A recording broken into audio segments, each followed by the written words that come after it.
Bom, a decisão do ministro Alexandre de Moraes de bloquear o aplicativo de mensagens Telegram provoca um debate no meio jurídico. E sobre esse assunto a gente conversa agora, gentilmente nos atendendo, o doutor Alexandre Bissoli, advogado, especialista em direito eleitoral e constitucional. Tudo bem, doutor? Muito obrigado por estar aqui conosco. Bem-vindo.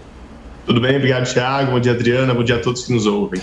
Bom, doutor, a grande dúvida e discussão é se o Supremo tem realmente força para pedir o bloqueio. Na verdade, veio um pedido de fora e aí o ministro Alexandre de Moraes acabou referendando esse pedido para se bloquear um aplicativo de mensagens alegando divulgação de fake news, enfim, de disparos em massa. Isso é legal? É ilegal? Que avaliação o senhor faz? Veja, Thiago, essa discussão não é nova. Na verdade, nós enfrentamos um assunto muito semelhante há algum tempo atrás em relação ao bloqueio do WhatsApp, que já tem duas ações em curso no STF. Na verdade, uma é relatada pela ministra Rosa Weber e a outra pelo ministro Edson Fachin, que atendem a essa possibilidade ou não desses bloqueios. E lá já tinham manifestações dos dois ministros no sentido de que a liberdade de expressão das pessoas, o direito de comunicação e o sigilo, eles são superiores à decisão do judiciário em poder cometer qualquer tipo de bloqueio, de deferir qualquer tipo de bloqueio.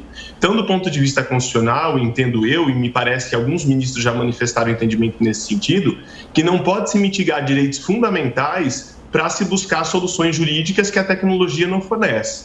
Então, no presente caso, me parece que determinar o bloqueio de utilização de uma rede que atinge milhões de usuários no Brasil e até mesmo usuários do mundo que estão no Brasil, traz um prejuízo demasiado para o benefício que se busca. E também, doutora, esse bloqueio aconteceu por parte de um pedido da Polícia Federal. Quanto tempo deve durar essa paralisação dos serviços e de qual forma o Telegram pode tentar colocar os seus serviços no ar novamente? Lembrando que o aplicativo já foi bloqueado por autoridades em outros 10 países. O que nós vamos ter que entender do ponto de vista prático é se o Telegram, agora sabendo da ação, da existência da ação e da necessidade de prestar informações que foram solicitadas, irá se manifestar. Me parece que nesse sentido já teve manifestação de que irá adotar providências de que tomou ciência das questões que eram lhe solicitadas. O outro ponto é entender se é possível que o Telegram atenda a essas determinações judiciais. Porque lá no caso da discussão do WhatsApp, por exemplo, entendeu-se que a chamada criptografia de ponta a ponta era algo que impossibilitava que a empresa fornecesse os dados que o judiciário solicitava. No presente caso, terá que se entender se é possível o fornecimento do que se pede de cumprimento de decisão judicial e, se não for, o ministro vai ter que tomar uma decisão. Se mantém essa decisão prejudicando milhões de usuários, além da empresa, ou se libera a utilização com outros tipos de restrições. Lembrando que a não utilização ou a suspensão de utilização não é o único mecanismo efetivo que se tem para utilizar para que consigam as medidas necessárias. O que me parece que no presente caso gerou uma maior discussão e trouxe ao ministro uma decisão um pouco mais dura foi a falta de resposta da empresa em relação a outras decisões judicialmente tomadas anteriormente. Sim. Doutor, como é que fica essa questão de representantes da empresa aqui no Brasil? A gente sabe que há um escritório de advocacia aqui em São Paulo que representa o Telegram, mas não há uma sede da empresa, uma empresa que represente efetivamente o Telegram. Claro que a questão da internet é muito nova ainda, a legislação está sendo discutida ainda, mas o senhor acha que é possível ter uma empresa global assim, sem representantes nos países?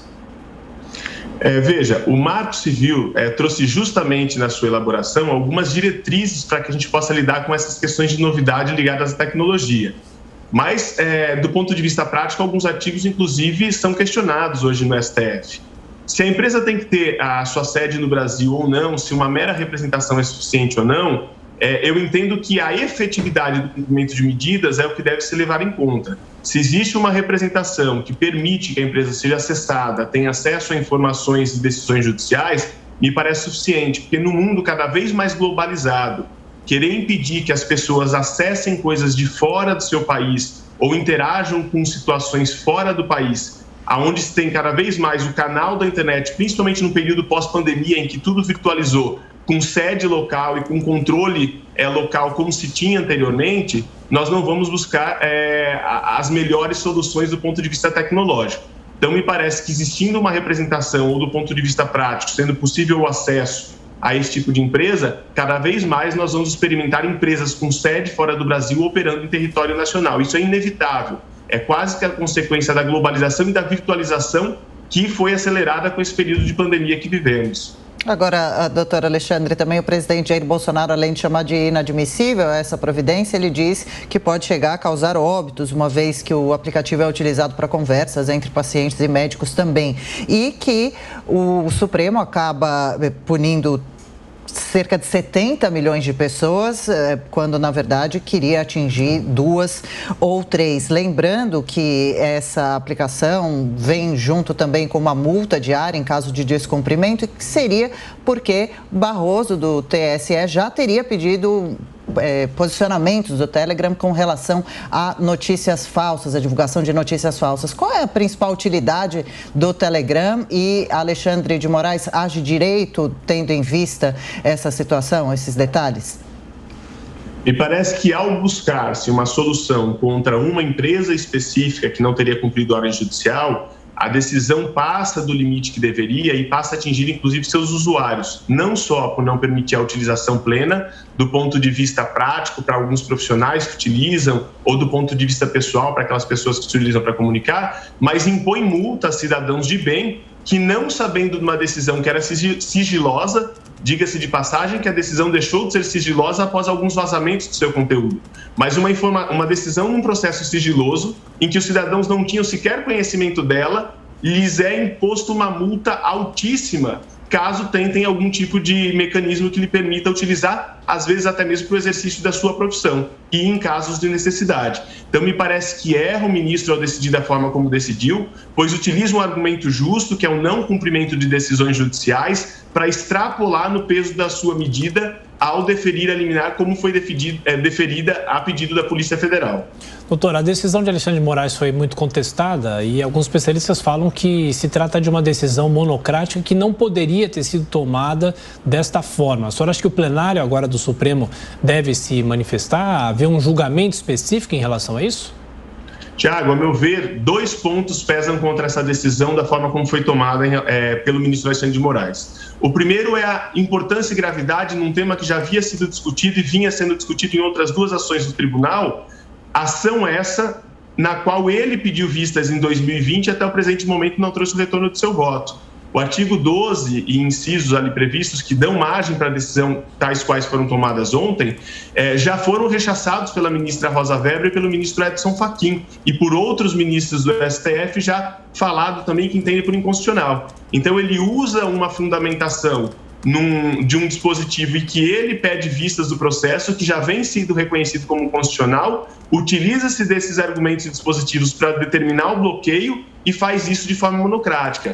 Me parece que é uma forma de fazer prevalecer a sua vontade em relação ao que ele pode pensar ou esperar que venha da vontade do Pleno do STF.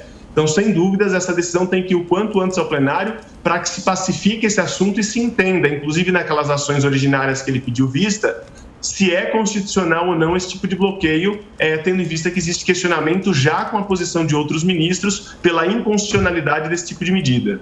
Como o senhor vê, doutor, nesse ano eleitoral, como deve se dar essa caçada a fake news, a milícias digitais? Quem vai ser o juiz dessas causas, que são milhares de publicações diariamente em diversos meios, né? Exatamente, e me parece que também utilizar-se do STF para adotar uma solução para o TSE em algo que ainda não é concreto lá, também não é o melhor caminho. O TSE vai ter que buscar mecanismos de cooperação com as instituições, com a polícia, com os órgãos de inteligência, para se combater fake news com mecanismos adequados para isso. E não atingindo a todos aqueles que são usuários de determinado serviço, mas sim buscando a identificação específica de quem cometeu o suposto ilícito e se penalizando aquele infrator, e não toda uma sociedade ou outras campanhas que podem utilizar-se de mecanismos para comunicação e divulgação de suas campanhas, o que não traz, na verdade, o fortalecimento da fake news, traz, na verdade, o fortalecimento da democracia. Quando se possibilita mecanismos com menos controle para que as pessoas possam difundir suas ideias do ponto de vista político, isso traz mais possibilidade de democracia e não menos possibilidade de democracia. A menor possibilidade de democracia é quando o Estado tem mecanismos de controlar a forma de troca de informação a ponto de garantir o que pode ou não ser difundido enquanto ideias de candidatos no período eleitoral. Conversamos aqui nesta edição do Jornal da Manhã, na Jovem Pan, com o doutor Alexandre Bissoli. Mais uma vez, doutor, muito obrigado pela atenção, pela sua gentileza conosco. Bom fim de semana, até a próxima. Obrigado, até a próxima.